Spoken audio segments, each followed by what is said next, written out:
Bonjour Franck, Bonjour Pascal, comment tu vas? bienvenue sur le Papillon. Merci. Je vais très bien et surtout ravie de te recevoir. Et merci à toi de m'avoir reçu. Donc on a eu l'occasion de se rencontrer très récemment et en tout cas tu as participé à cette initiative de mettre en lumière aussi le papillon. Et je voulais déjà dans un premier temps, parce que moi je te connais, que tu te présentes dans le public de la façon dont tu le souhaites. Ok. Alors je suis Franck Ipouk, je suis papa de 3 enfants, coach en développement personnel, donc je fais de la préparation mentale et de la psychologie positive. Je suis également auteur d'un livre, On t'en a abordé, dont le titre c'est Sans limite, Vis pour tes rêves ou dans avec tes croyances. Et je suis fondateur de la société de transport de personnes Bien Assis. Très bien. Et j'avais une question par rapport à ça. Est-ce que l'entrepreneuriat, ça a été un choix ou ça s'est imposé à toi?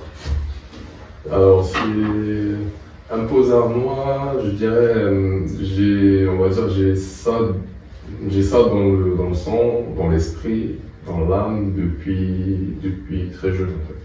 D'accord. Voilà. J'avais déjà des habitudes qui m'ont mené vers ce chemin-là. Très jeune, par exemple, ne serait-ce que pour m'acheter des paires de baskets, j'avais l'habitude de faire des transactions dans les marchés où je prenais mes anciennes paires pour aller les vendre, pour pouvoir avoir un peu d'argent pour en avoir d'autres. Donc il y avait déjà cet esprit-là d'aller l'esprit d'entreprendre, d'aller chercher de l'argent, voir comment on peut gagner de l'argent.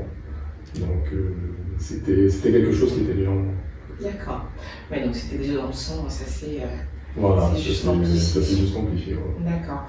Et j'avais une question aussi, pour ceux qui ne connaissent pas, qu'est-ce que c'est le préparateur mental? Alors, j'ai une certification en préparation mentale. J'ai beaucoup été dans le sport. D'accord. C'est vrai qu'on le retrouve pas mal dans le sport. Ouais, on retrouve pas mal dans le sport. Donc, quand on parle de préparation mentale, l'idée c'est de travailler, tel que le mot le dit, sur son mental, sur son esprit, dans le but d'atteindre des objectifs. Voilà, des objectifs bien précis. Et étant donné que j'ai développé, on en parlera aussi, j'ai développé pas mal de compétences. Je suis autodidacte là-dessus dans le développement personnel. D'accord. Tout ce qui a trait à la positivité, parce que je suis quelqu'un d'énergie, donc mais très tôt je m'en suis rendu compte. D'accord. Et donc j'ai allié les deux. Et du coup ça me permet de travailler sur comment, on va dire, gérer son mental pour pouvoir non seulement atteindre ses objectifs, mais vivre aussi de façon épanouie. D'accord. Voilà. Et je me positionne un peu, je suis un peu l'avocat du diable, mais aujourd'hui la notion de coaching, de développement personnel est un peu galvaudée aussi, parce qu'on a le bon côté des choses. Et aujourd'hui, comment tu pourrais, justement, tu disais, préparer son esprit, préparer son mental, comment tu pourrais convaincre un sceptique en 2-3 minutes comme ça que la préparation mentale peut changer une vie, si je comprends ce que tu dis? Alors, convaincre, comment je peux convaincre? Si t'avais un sceptique en face de toi qui disait oh là là, tout ça, c'est des marchands de rêves, c'est jamais vrai, c'est des bouquins qui sont écrits pour nous faire acheter, finalement, est-ce que tu aurais des arguments pour pouvoir le convaincre? Alors, de manière générale, c'est peut-être mon mode de fonctionnement, j'essaie pas de convaincre. D'accord. Voilà, j'essaie pas de convaincre. Parce que j'ai appris avec le temps que, on va dire, chacun ses croyances. Ok. Et nos croyances partent de nos habitudes. Mais ce que je pourrais dire, c'est quand je prends juste le cas, en fonction de l'âge et de l'expérience de vie de la personne, quand on vit quelque chose de dramatique, on va aller sur le drame, quand on perd un être cher. Souvent, qu'est-ce qui se passe quand on repense au drame quelques années plus tard? Il y a une émotion qui s'en dégage. L'émotion qui s'en dégage par rapport au drame qui s'est passé 10 ans avant. Ce que j'essaie de faire comprendre, c'est que le subconscient, lui, par exemple, ne fait pas la différence entre ce qui est réel et ce qui est vrai. C'est vrai. Et on ressent une émotion 10 ans après, comme si on la vivait en l'instant présent. Et juste ce petit détail-là permet de comprendre qu'en fonction de comment on positionne son esprit, on crée une réalité. D'accord. Voilà. Et j'avais une question aussi par rapport à ton parcours. Toi, tu es grandi en Occident ou tu as grandi en Afrique? Déjà une première question par rapport à ça. J'ai été plus jeune au Cameroun. J'ai continué en Occident. Ma question, pourquoi? Parce qu'aujourd'hui, c'est vrai qu'on a cette notion-là de développement personnel en Europe, en Occident, et l'Afrique, c'est évident. C'est bien, et je voulais savoir si c'est né quand tu étais déjà, tu en parlais tout à l'heure, c'était déjà tout petit, mais est-ce que tu avais toutes ces connaissances-là déjà un peu en Afrique, ou tu as acquis cette connaissance-là en Europe? Alors, elle a débuté en Afrique. D'accord. Elle a débuté en Afrique. En fait, je me suis rendu compte très tôt, dès mon plus jeune âge, que en fait, on pouvait jouer avec son esprit. D'accord. Alors, je m'explique. Quand j'étais à l'école, par exemple, lorsqu'il y avait des contrôles, des devoirs sur table et autres, j'avais une tendance à me programmer mentalement en me disant, bon, demain il y a un contrôle, je vais avoir une bonne note. La semaine prochaine, il y aura un contrôle, je vais avoir une bonne note. Et je suis allé même dans d'autres domaines. Quand j'allais vers les filles, j'avais toujours l'impression de maîtriser. En fait, je me voulais, dans mon esprit, de me dire, je maîtrise la situation. Je connais mon domaine, je sais où je vais. Je vais aborder cette jeune fille. Je sais que ça va matcher. Et je me suis rendu compte avec le temps qu'en fait, le fait de se conditionner comme ça, me permettait toujours d'obtenir les résultats. Voilà. Et à l'époque, je ne parlais pas de développement personnel. À l'époque, je ne mettais pas un mot dessus, je ne mettais pas des mots dessus, mais c'était une façon de fonctionner. D'accord. Et dans des moments clés, dans les moments difficiles, dans les moments compliqués, je me suis souvenu que cette façon de fonctionner m'a toujours permis d'obtenir un résultat. Et de là, je me devais de l'appliquer. Oui, ça veut dire que du coup, tu avais déjà une prise de recul déjà assez jeune, parce qu'il y a beaucoup de gens qui font des choses, mais qui ne sont pas capables d'analyser aussi. Oui, exactement. Oui, je l'ai eu très tôt. Je m'en suis plutôt, quand très jeune, je ne me rendais pas spécialement compte, mais en avançant, je me rendais compte que je tenais quelque chose. D'accord. Voilà, je tenais quelque chose. L'exprimer avec des mots, peut-être c'était pas évident à l'époque, mais je savais que je tenais quelque chose. Super. En tout cas, merci beaucoup.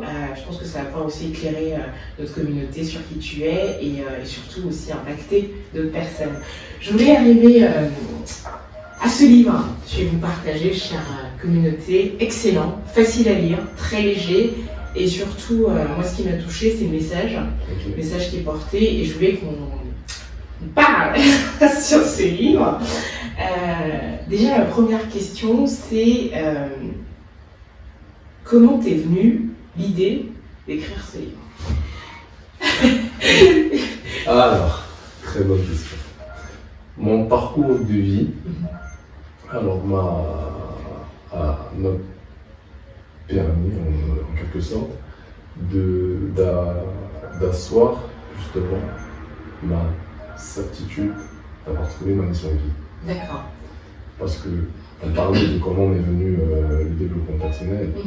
Donc il y a ce que j'ai expliqué quand j'étais plus jeune. Après il y a tout un processus qui s'est mis en place.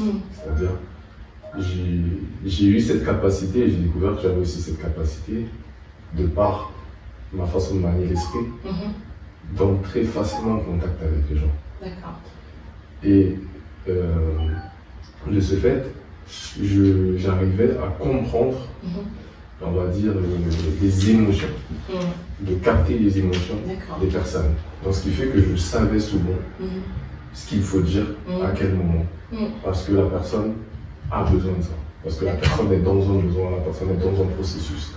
Voilà. Ce qui fait que j'avais le contact facile. Et par la suite, en développant des compétences, je me suis dit, quelques années, bien avant d'écrire le livre, je me suis dit j'ai envie de coucher par écrit mon expérience, mon savoir, mes connaissances, et aussi, surtout parce que j'estimais que, en tant qu'afro, je pense que de par notre éducation, on ne s'en rend pas compte, la culture des fois a ses bons côtés, mais nous confère aussi beaucoup de croyances limitantes. De lourdeur. Et de lourdeur. On le voit.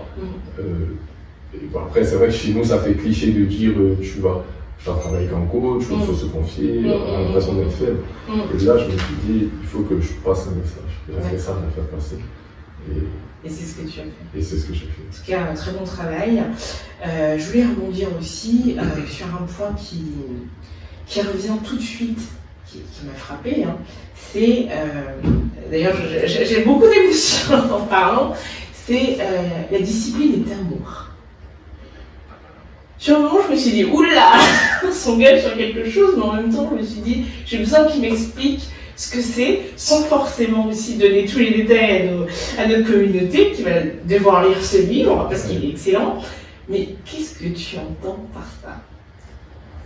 Alors, c'est vrai qu'on peut entendre plusieurs choses, on peut comprendre plusieurs choses, mais quand je parle d'amour, souvent, que ce soit même dans les relations de couple, quand on parle d'amour, on parle toujours d'amour qu'on a pour l'autre, envers quelqu'un, mais il y a déjà l'amour qu'on a pour soi. Et selon ma perception des choses, et quand on est en accord avec soi-même, en harmonie avec son être, en acceptant ses imperfections, on est dans une sorte d'amour propre pour soi. Et quand on a de l'amour, on peut en donner. Maintenant, tu as parlé de discipline. Pourquoi discipline? Parce que, en fait, c'est être dans un état d'amour pour soi, ça demande à être conscient de qui on est, de ses émotions. Et de pouvoir en permanence les recadrer. C'est-à-dire pourquoi je ressens cette émotion, qu'est-ce qui fait qu'elle soit là. Donc être dans une prise de conscience. Voilà. Et c'est de là que je parle de la discipline. Mais écoute, très bien. Moi, je l'avais à peu près compris comme ça, et je pense que ça va éclaircir aussi notre communauté. Et j'ai aussi une question. Moi, j'ai retrouvé beaucoup de domaines dans ce livre qui sont évoqués et de façon brillante. La famille, déjà. L'amour, on en parle, et même beaucoup. Est-ce que c'était un message que tu portes, c'est des valeurs que tu portes, que tu avais envie de transmettre dans le livre, ou qui sont arrivées au cours de l'écriture? C'est des valeurs que je porte, que j'avais envie de transmettre, et qui sont arrivées aussi au cours des deux, un peu des deux, parce que le message premier que j'avais envie de faire passer, c'est que les personnes puissent prendre conscience qu'on est tous des êtres avec un fort potentiel. Maintenant, ce potentiel, en fonction de son environnement, il est plus ou moins exprimé. Et quand on parle d'environnement, on parle de famille, la plupart du temps. Quand on parle de famille, on parle d'amour. Voilà. Et c'est en ce sens que donc, les idées se sont agencées et j'ai voulu mettre en lumière ce qui nous touche au quotidien, ce qui nous concerne, on va dire, au quotidien. Voilà. On vient tous de quelque part, on appartient tous à une famille.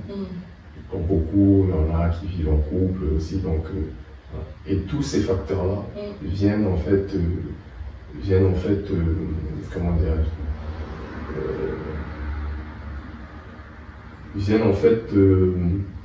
jouent un rôle voilà, dans notre évolution.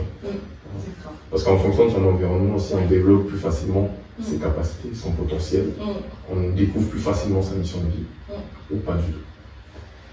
Et une question, est-ce que, c'est un petit teasing, mais ça sera le seul, est-ce que tu as eu une Wally dans ton parcours? Est-ce qu'il y en a eu une? Alors, il faut que je sois sûr d'avoir bien compris ta question. Oui, en fait, en gros, si tu veux, ce personnage-là, il est marquant. Il est marquant, il y a plein d'épisodes. Est-ce que, lors de tes coachings ou dans ta vie personnelle, il y a un personnage qui t'a inspiré cette Wally-là? C'est surtout ça. Wally, c'est tiré d'une histoire réelle. Une personne que j'accompagnais. C'est très bien. Et c'était aussi ça. L'idée, c'était de piocher dans quelque chose que j'ai vécu. Parce que quand on parle de ce qu'on a vécu, déjà c'est même plus facile à raconter, ça a plus de sens, ça a plus de poids. Parce que je ne suis pas juste dans mon imaginaire. Voilà. Très bien, mais ça a répondu à ma question et ça va, ça va donner un petit teasing à nos lecteurs. Aussi un point qui m'a vachement touchée aussi en tant que femme, après c'était peut-être pas le message, mais je trouve aussi que entreprendre par exemple en couple, ça peut être compliqué pour une femme quand on n'a pas un partenaire qui nous accompagne. Et ma question derrière, est-ce qu'on trouve cet amour, que ce soit en nous, mais aussi un amour aussi auprès de notre partenaire, est-ce que tu penses que ça peut faciliter aussi l'entrepreneuriat des femmes? Ok, alors tu as bien dit le mot, ça peut. Ça ne va pas forcément, mais ça peut faciliter. Pourquoi? Parce que quand on a déjà cet amour pour soi, quand on tombe sur un partenaire aussi qui est dans le même mindset, déjà je parlais d'énergie, je suis quelqu'un d'énergie, donc déjà on est dans une forme de situation où l'énergie circule facilement. Et de ce fait, il y a une connexion qui se fait entre les partenaires. Maintenant, selon leur vision, voilà, ils peuvent se retrouver entreprendre ensemble. Et j'ai même envie de dire qu'on parle beaucoup d'entrepreneuriat en pensant au business professionnel et autres. Mais en réalité, dans la vie de couple, c'est c'est entreprendre, mais avec les enfants, c'est déjà entreprendre. Je ne le vois pas comme ça, mais voilà. Complètement. En tout cas, merci. Et il y avait un autre point aussi que j'ai trouvé hyper beau. Moi, je suis une romantique. Et ce côté amour, j'ai vraiment retrouvé, ça c'est chouette. Mais j'avais une question, si on prenant beaucoup de recul, je me dis, on est dans une société très consommatrice. Que ce soit même de l'amour. Aujourd'hui, on a, c'est un couple sur deux qui vole un peu en éclat. Et toi, tu as voulu montrer justement cette force. Parce qu'elle ressort énormément. Enfin, c'est un teasing sans être un teasing, mais on sent que les deux sont vraiment très liés. Il y a une force extraordinaire et même une puissance qui en jaillit. Et moi, ma question, c'est est-ce qu'aujourd'hui, on peut retrouver ça ou c'est utopique? alors, bien sûr, on peut le retrouver. Avant d'entrer dans une explication, déjà pour ceux qui veulent le retrouver, je le précise, je suis coach aujourd'hui et mon épouse et moi, on travaille ensemble, on accompagne les couples dans ce sens. D'accord. Donc ça, c'était le premier point. Alors oui, on peut le retrouver. Et, la question, c'est qu'on doit se poser, c'est quand on se met en couple. Pourquoi on se met en couple? Même dans sa propre vie, qu'est-ce qu'on veut réaliser? Qu'est-ce qu'on veut réaliser et qu'est-ce que le couple, en réalité, peut nous apporter, nous permettre de réaliser ce qu'on veut réaliser. Et aujourd'hui, comme tu l'as dit, on est dans une société de consommation. Même des fois qu'on est en couple, on a des soucis, c'est les factures à payer. Les quotidiens. Voilà, le quotidien. Voilà, si on a des enfants, il faut leur donner à manger, il faut les nourrir. Et des fois, on oublie même l'essence première de la vie. Pourquoi on est là? En tout cas, moi, de ma perception des choses, on est tous là parce qu'on a un but à accomplir, un but à réaliser.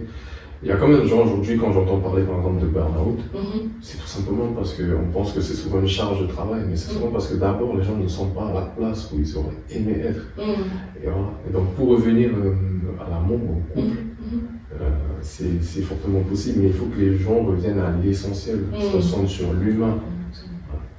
Et justement, se recentrer, est-ce qu'on est dans des vies, notamment en Occident, je précise l'Occident parce qu'après j'ai des questions aussi par rapport à l'Afrique, positionner en fait le contexte en Afrique, est-ce qu'aujourd'hui avec nos vies, on court tout le temps, on se lève le matin, on court, est-ce qu'on a le temps de se repositionner comme ça? Alors oui. Ouais. On a le temps. Mais en réalité, lui, on n'a jamais le temps. S'il faut parler... Tout simplement, quand on analyse la vie aujourd'hui, on n'a jamais le temps. En même temps, on le crée. On le crée le temps. Aujourd'hui, par exemple, on ne s'en rend pas compte, mais moi, je me suis rendu compte à un moment donné dans ma vie, avec les réseaux sociaux. Combien de temps, des fois, les gens, si ça fait, ils passent sur les réseaux sociaux?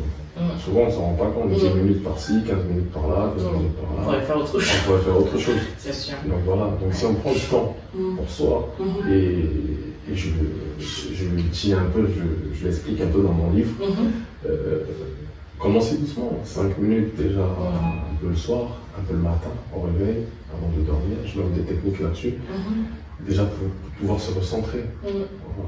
Comment j'ai vécu ma journée, qu'est-ce que j'ai ressenti aujourd'hui, comment je me sens. Voilà. Il y a des gens qui, des fois, n'arrivent même pas à me décrire comment ils se sentent. Ah bah oui. C'est tout un travail et il faut connaître ses émotions, enfin, c'est vraiment tout un autre sujet même. Justement, je voulais reprendre le contexte du livre et ramener un peu après l'Afrique c'est large, vous savez. Moi je suis d'origine congolaise, toi tu es Cameroun. Si on prenait un peu les deux berceaux, est-ce que si on ramène ce livre et le message qu'il diffuse, est-ce que c'est possible quand même dans nos réalités africaines? Oui. Ouais. Oui, c'est possible. Est-ce que c'est possible de se dire, bon, il y a des personnes, bon, après c'est pas tout le Cameroun, c'est pas tout le Congo, mais bon, je prends pour ma part, on est encore beaucoup dans la survie. Quand je dis survie, c'est vraiment aller chercher un travail, se nourrir, vraiment l'essentiel. Est-ce que tu penses vraiment que demain j'offre ce livre-là à une de mes cousines, est-ce que tu penses que ça peut avoir un impact? Alors oui, ça peut avoir un impact. Ça peut avoir un impact selon aussi l'étape dans laquelle elle est dans sa vie, ce qu'elle recherche. Est-ce qu'elle s'est déjà posé la question, est-ce qu'elle a des objectifs qu'elle veut atteindre? Mais oui, ça peut avoir un impact parce que le livre, en plus, il parle, certes, pour aller dans l'Occident, avec une éducation bien africaine, purement africaine. Donc, elle est confrontée aux réalités africaines. Voilà. Où la femme, entre guillemets, c'est pas, faut pas le voir péjorativement, mais la femme est souvent mise en retraite. Voilà. Et à travers ce livre, la femme en Afrique comprendra, réalisera qu'elle a un potentiel, qu'elle aussi elle a une lumière. Mais justement, c'est pour ça que je te disais que c'est un sujet qui m'avait vraiment touchée, parce que, en tout cas, c'est vraiment la façon dont tu l'as écrit. Tu as mis en avant la femme, tu as mis en avant aussi que pour une fois, on peut déjà entreprendre, que ce soit même dans le couple, ensemble, mais aussi de façon individuelle, sans se sentir aussi en compétition.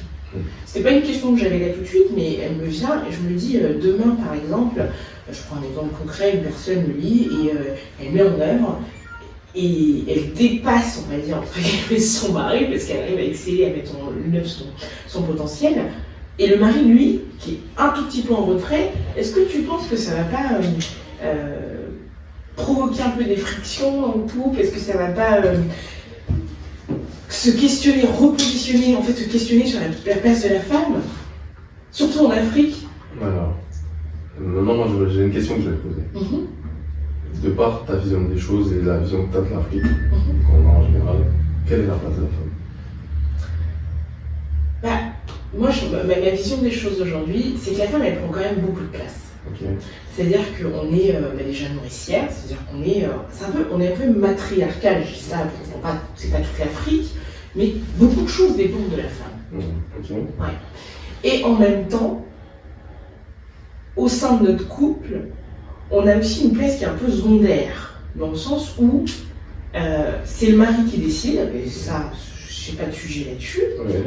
En revanche, demain, par exemple, quand une femme, et en fait c'est une image qu'on a, et que moi aussi peut-être que je peux avoir, une femme va réussir, déjà plus que son homme, elle peut avoir des critiques ou être cataloguée. Et je te donne mon exemple personnel. Moi je me rappelle quand j'ai tout de suite commencé à entreprendre à l'époque, on me disait mais tu vas trouver personne, mais t'es autoritaire, enfin tu vois, c'est des stéréotypes comme ça qui reviennent. Ah non, je suis d'accord avec toi, je partage ta vision parce que c'est une réalité. Ce que justement j'essaie aussi de mettre en avant à travers le livre, c'est justement qu'on doit revoir. On doit revoir des choses, on doit revoir notre éducation, on doit revoir la manière de penser. Parce que une femme qui réussit, qui on va dire dépasse son mari financièrement, voilà, la question revient souvent. Est-ce qu'en réalité une femme peut réussir en étant en couple sans la contribution de son partenaire? De manière directe ou indirecte, il joue quand même un rôle.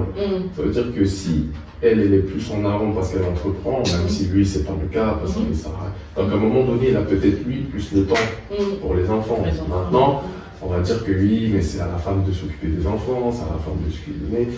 J'ai envie de dire qu'en fait, chaque couple doit comprendre, trouver son mode de fonctionnement.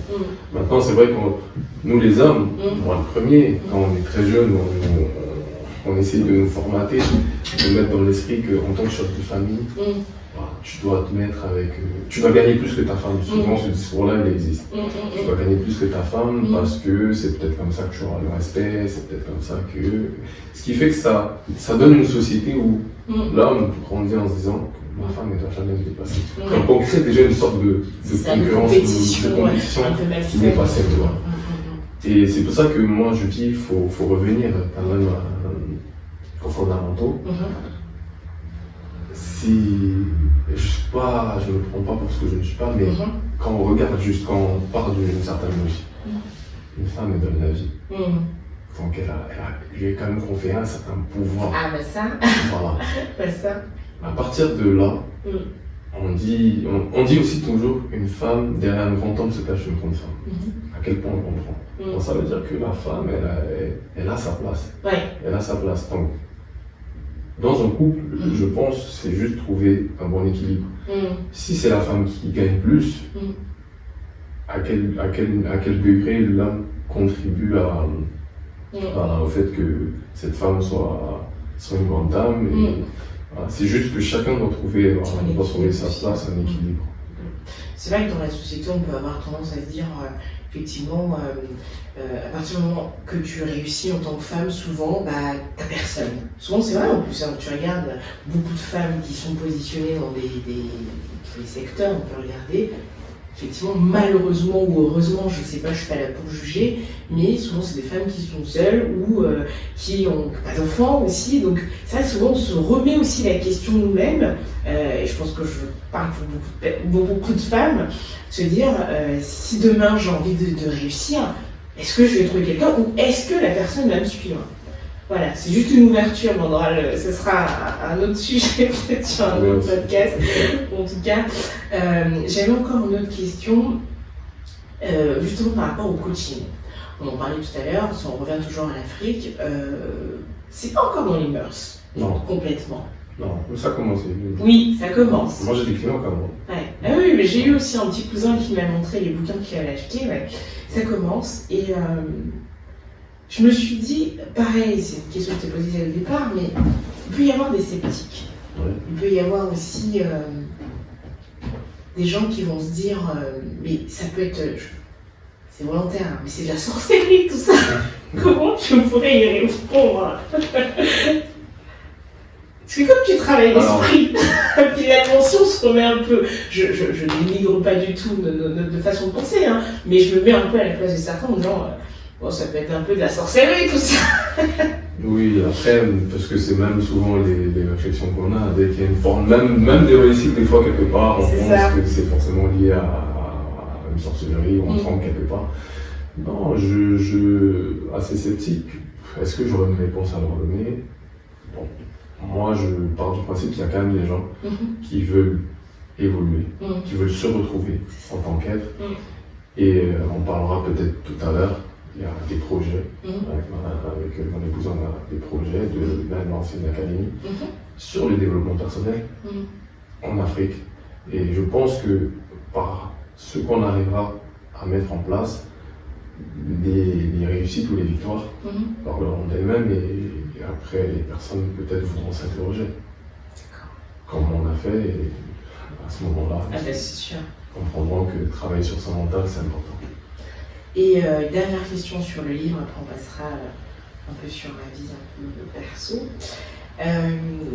Si je suis un jeune Camerounais étudiant qui n'a pas assez d'argent pour s'acheter le bouquin, mais il a vu notre émission, se dit ah là là, j'ai envie de le lire parce que je sais que ça va changer ma vie. Comment tu peux l'accompagner ce jeune étudiant? Pour acheter le bouquin, bon, le bouquin, on a fait en sorte qu'il soit par un prix élevé, notamment au Cameroun, on parle de 10 000 francs CFA. C'est abordable. On a tenu compte du coût de la vie. Exactement, c'est important. Je l'ai lu, hein, c'est pour ça que j'ai un petit titillé là-dessus. On va passer du coup, en tout cas merci beaucoup, et encore je le recommande à 1000%, et moi je lis hyper vite, j'ai lu en une journée, je me disais, même pas en une journée, en 5 heures. Et c'était génial, vraiment facile et j'encourage vraiment. J'encourage à lire. Et dernier point, un peu sur la vie perso, projet. Justement, tu parlais des projets avec ton épouse. Une question, quels sont les tips que tu peux donner à notre communauté là, qui va nous regarder s'ils veulent justement s'associer avec leur conjoint? Parce que ça a l'air de bien fonctionner. Bon, après, je dis pas que vous n'avez pas des preuves, mais en tout cas, ça a l'air de bien fonctionner. Quels sont les tips que tu pourrais nous donner? Alors, des tips. Bon, comme ça, sans trop en donner, parce que voilà. Je dirais déjà dans un premier temps, s'asseoir et de poser ensemble des visions. Des visions, qu'est-ce que je veux accomplir et pourquoi. Ensuite, qu'est-ce que les deux personnes ensemble aiment faire de manière générale. Quand je dis aiment, c'est pas leurs compétences en matière de diplôme ou de travail, voilà, qu'est-ce qu'ils aiment faire, les passions. Et d'observer dans le couple les facilités de tout un chacun. Et je prends un exemple bateau. Souvent ça revient en plus. Oh, madame elle est carrée, elle est rangée, moi souvent j'oublie. Donc elle a plus tendance à se rappeler des choses. Donc, et voir comment on peut compléter, se réunir. Et par rapport à ce qui nous passionne, qu'est-ce qu'on peut mettre en place avec nos qualités dont on connaît de nous tous les jours? Qu'est-ce qu'on peut mettre en place? Ou un projet dans lequel nos qualités permettront de nous retrouver en tant que personne. D'accord. Voilà. En tant que personne, pas forcément en tant que professionnel, en tant que personne. D'accord, oui, ça commence par là, voilà. Effectivement. Très bien, merci. Et justement, tu parlais de projets, je te laisse présenter un peu, sans forcément rentrer dans le détail de tous les projets, mais vos projets peut-être ensemble, ou tes projets à toi, qui pourraient intéresser notre communauté. Alors déjà, on a, comme je l'ai dit tout à l'heure, je le répète, avec mon épouse, on accompagne des couples qui veulent entreprendre ensemble, ou pas seulement, qui veulent aussi harmoniser leur vision et leur énergie pour se reconnecter. Et on a aussi une société de transport de personnes. D'accord. Bien ainsi, on va sortir une application bientôt. Pour l'instant, on est du côté de Paris et en Côte d'Azur. On se déplace sur toute la France. Et on a pour vision d'être la référence en matière de transport de personnes au sein de la communauté. Super. Voilà, Bravo. Dans les 2 ans à venir. Bravo en tout cas, et je vous encourage à 1000%. Et ça m'a généré une question, avant que je l'oublie, parce qu'elle n'était pas préparée celle-là. Mais du coup, aujourd'hui, est-ce que tu as mis en place, ou vous avez mis en place, une méthode type qui vous ressemble, ou je pourrais aller chez n'importe quel coach et avoir la même chose? Quelle est la petite pépite que vous apportez, sans forcément la détailler bien sûr? Est-ce que vous avez créé quelque chose? Alors oui. Alors, on a créé quelque chose, et pour le savoir, faut venir. On va accompagner. D'accord, bon, moi c'était ça, c'est un rendez-vous. Ah oui, moi c'était surtout ça, parce que c'est vrai qu'aujourd'hui, je tape coaching, coach, il y en a beaucoup. Il y en a énormément. Et du coup, l'idée c'est surtout ça, c'est quelle valeur ajoutée vous allez apporter à votre chose. Alors, pour compléter aussi, pour ceux qui veulent ceux qui veulent savoir, ceux qui veulent comprendre un peu comment on fonctionne, on donne un atelier en plus gratuit. D'accord. Le 22 février à la Maison de l'Afrique, dans le 16e. Ok, je remettrai tous les liens, en tout cas où vous retrouvez avec ton épouse. Super. Et enfin, les dernières questions du podcast, les questions, on va dire, signature. Le podcast, donc c'est le papillon. Et le papillon, c'est renaissance et beauté. Est-ce que tu as eu justement un moment dans ta vie où tu as eu le sentiment de renaître? Est-ce que c'était suite à un échec ou pas, peu importe. Est-ce que tu as eu ce moment-là? Oui, de renaître. Et oui, j'ai envie de dire plusieurs fois. Ouais. Dans ce sens où il y a une première fois où, par rapport à des difficultés que j'ai connues,